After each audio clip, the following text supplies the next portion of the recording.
Olá pessoal, tudo bem com vocês? Aqui é o professor Roberto Barbosa, formador de Educação Física.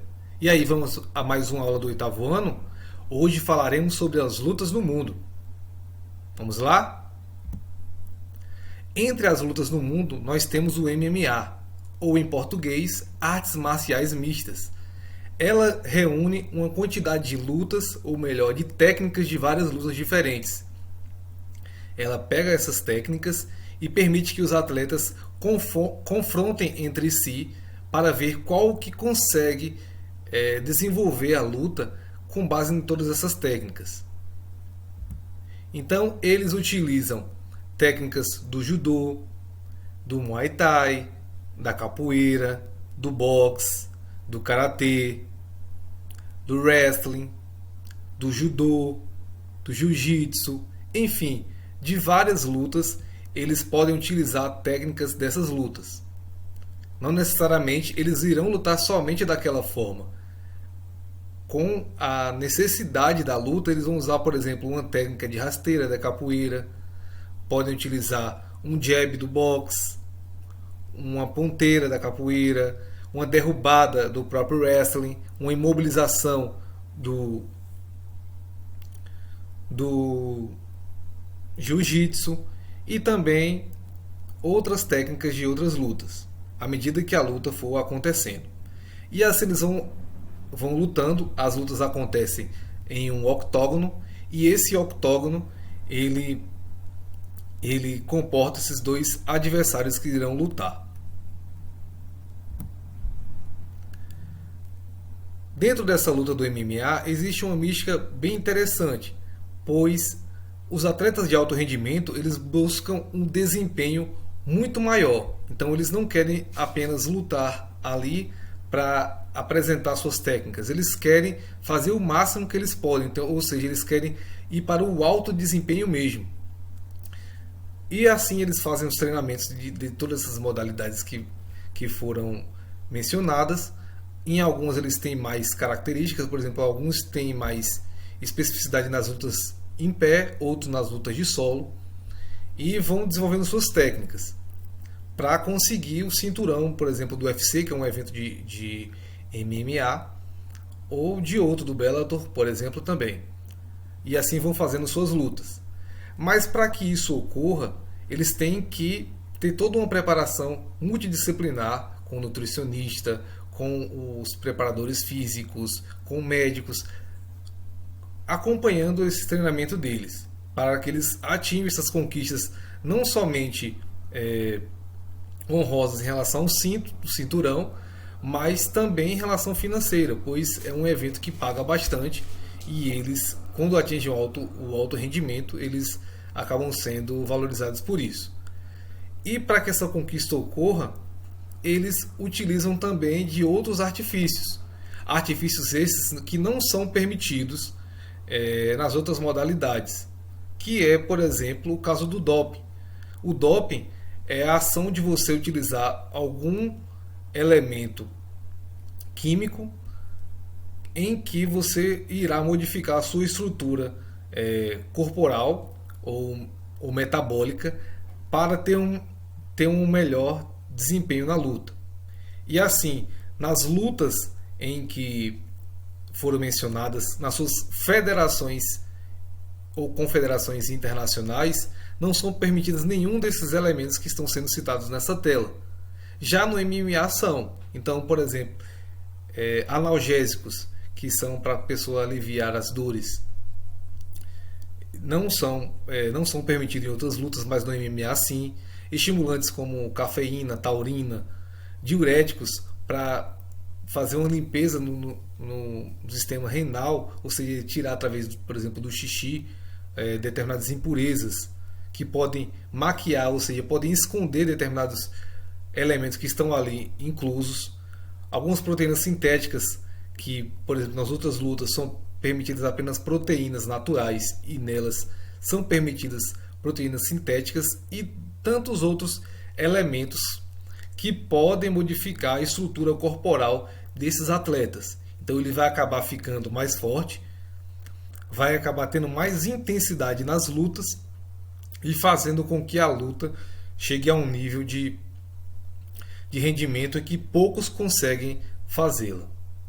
O que não é permitido apenas nas lutas do MMA são o uso de narcóticos, que são drogas ilícitas, como por exemplo a maconha, a cocaína, e os esteroides anabolizantes, que são as consideradas bombas que o pessoal fala no popular, que são feitas exclusivamente para ter um aumento da massa corporal, ou melhor, da massa muscular e da força, que nesse caso não são permitidos. Mas todos esses outros que foram citados anteriormente, eles podem também fazer com que essas pessoas tenham uma alteração no seu desempenho. E como já foi dito, por eles atingirem um nível de força, de flexibilidade, de intensidade muito grande, o que vem a acontecer são as lesões. Então, acontecem diversas lesões de fraturas, lesões de luxações, rompimento de ligamentos, dentro desse universo do MMA.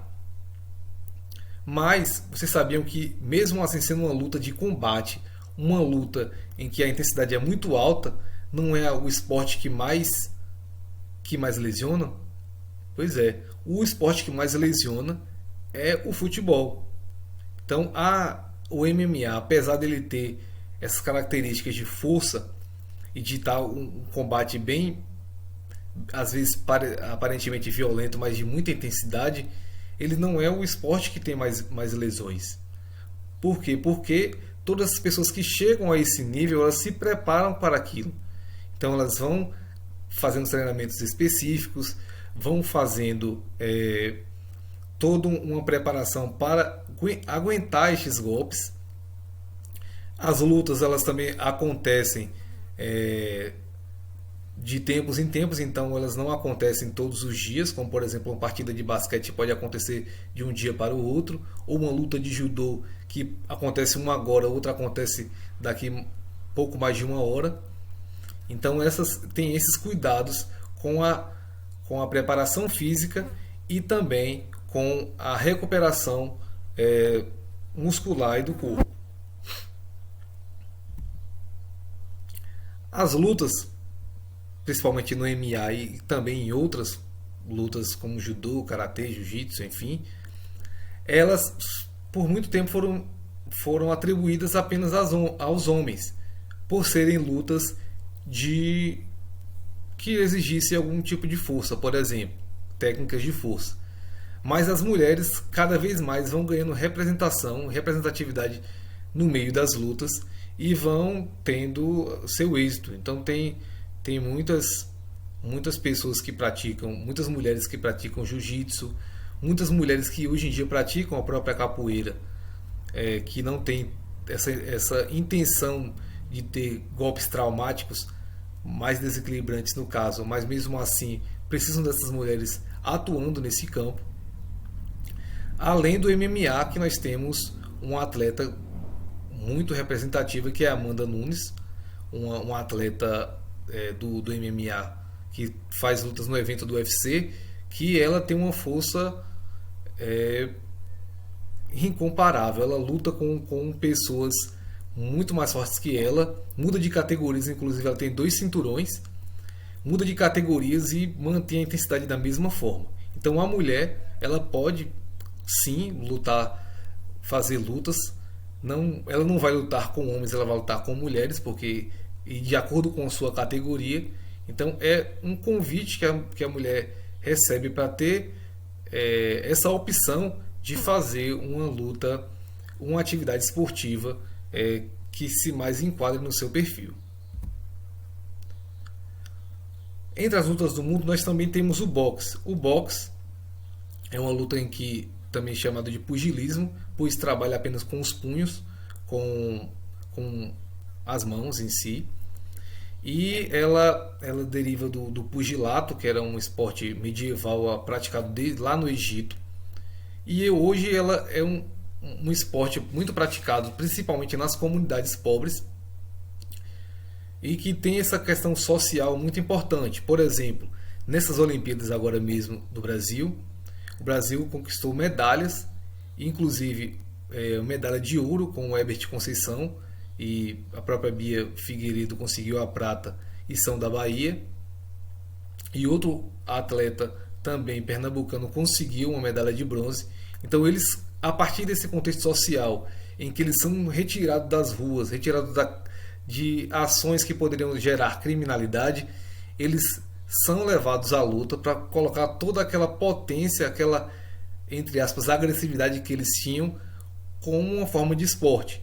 E a partir daí os projetos sociais são muito importantes para que surjam campeões, surjam pessoas praticantes dessa luta. Claro que essa luta hoje em dia também ela tem outro viés, o viés do condicionamento físico, que ela pode ser praticada também caso uma pessoa não queira fazê-lo um combate, um confronto com outras pessoas.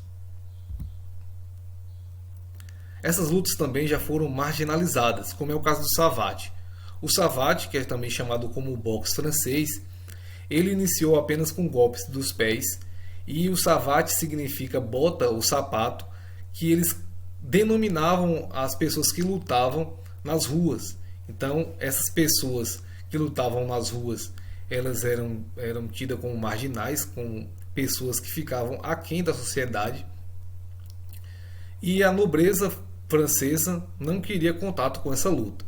Aí o idealizador, melhor, a pessoa que desenvolveu a luta, ela foi começando a desenvolver técnicas para que essa luta ocorresse, e quando percebeu que o seu melhor aluno não conseguiu vencer um adversário de boxe, desse boxe que eu acabei de mostrar a vocês, que é o boxe inglês, ele aderiu, ou seja, colocou também golpes com os punhos. Então o savate se estabeleceu como golpes com os pés e com os punhos, e por isso ficou chamado de boxe francês.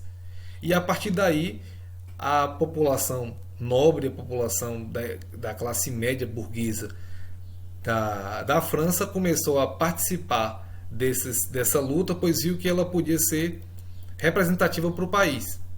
E essa luta acabou sendo disseminada por todo o país e depois pelo continente, e hoje é muito praticada lá na Europa. No Brasil também existe academias com savate, mas com adesão muito menor do que na Europa. Então o que nós vimos hoje foi esse contexto das lutas no mundo. Eu agradeço muito a participação de vocês. Obrigado por terem acompanhado até aqui. Foi um excelente momento com vocês. Um ótimo dia a todos e fazer o cumprimento que a maioria das lutas acabam fazendo. Até mais, até a próxima, meninos.